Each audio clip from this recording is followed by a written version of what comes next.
Assalamualaikum warahmatullahi wabarakatuh. Perkenalkan, saya Fajar Pamungkas dan teman saya Siki Agasidin Hak Prasetya. Kami akan mempresentasikan makalah yang berjudul Penegakan Hukum Terhadap Pencemaran Lingkungan di Indonesia dan Analisis Kasus Meikarta. Oke, langsung saja akan dipaparkan oleh teman saya. Untuk latar belakang, lingkungan hidup merupakan bagian penting yang mendukung kehidupan manusia dan makhluk hidup lainnya. Namun, perkembangan industri dan pembangunan yang pesat sering menimbulkan berbagai bentuk pencemaran lingkungan. Di Indonesia, kasus pencemaran lingkungan masih sering terjadi seperti pencemaran air, udara, tanah, dan akibat aktivitas industri maupun pembangunan skala besar. Oleh karena itu, diperlukan penegakan hukum yang efektif agar kelestarian lingkungan tetap terjaga dan pembangunan dapat berjalan secara berkelanjutan. Untuk dasar hukumnya dan prinsip lingkungan, penegakan hukum lingkungan di Indonesia didasarkan pada Undang-Undang Nomor 32 Tahun 2009 tentang perlindungan dan pengelolaan lingkungan hidup. Undang-undang ini mengatur berbagai instrumen perlindungan lingkungan, termasuk sanksi administratif perdata dan pidana terhadap pelanggaran lingkungan hidup. Selain itu, terdapat berbagai prinsip penting dalam hukum lingkungan, yaitu prinsip kehati-hatian atau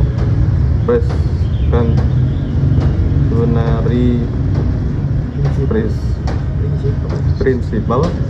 Yang kedua, prinsip pencemaran membayar. Yang ketiga, prinsip pembangunan berkelanjutan. Prinsip-prinsip tersebut menjadi dasar dalam menjaga keseimbangan antara pembangunan ekonomi dan perlindungan lingkungan hidup. Untuk hasil analisis, berdasarkan hasil analisis, Indonesia sebenarnya telah memiliki sistem hukum lingkungan yang cukup lengkap. Namun dalam praktiknya, penegakan hukum lingkungan masih menghadapi berbagai kendala. Beberapa kendala utama antara lain lemahnya pengawasan terhadap kegiatan yang berpotensi mencemari lingkungan, keterbatasan jumlah dan kapasitas aparat penegak hukum, adanya konflik kepentingan ekonomi dengan kepentingan pelestarian lingkungan. Selain itu, penerapan prinsip polluter pays principle juga belum berjalan maksimal karena masih banyak pelaku pencemaran yang belum bertanggung jawab sepenuhnya terhadap pemulihan lingkungan yang rusak. Selanjutnya akan dilanjutkan oleh Mas. Selanjutnya, analisis kasus Meikarta.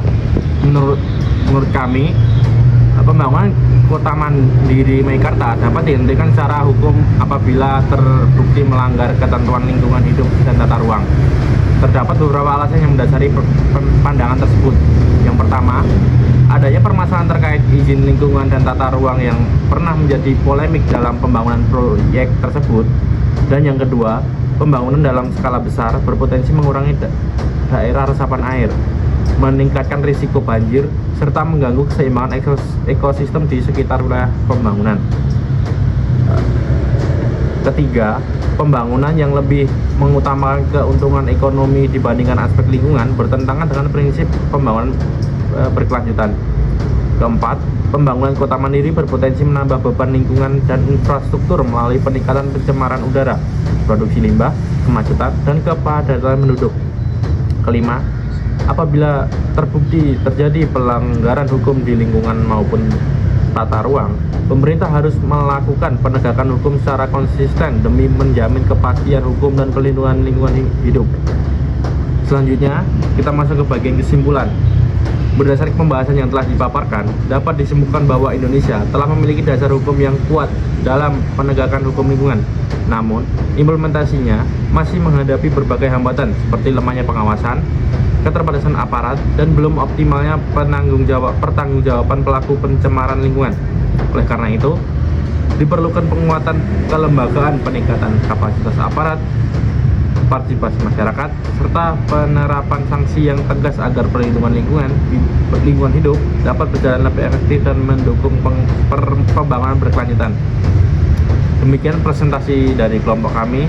Sekian, terima kasih. Wassalamualaikum warahmatullahi wabarakatuh.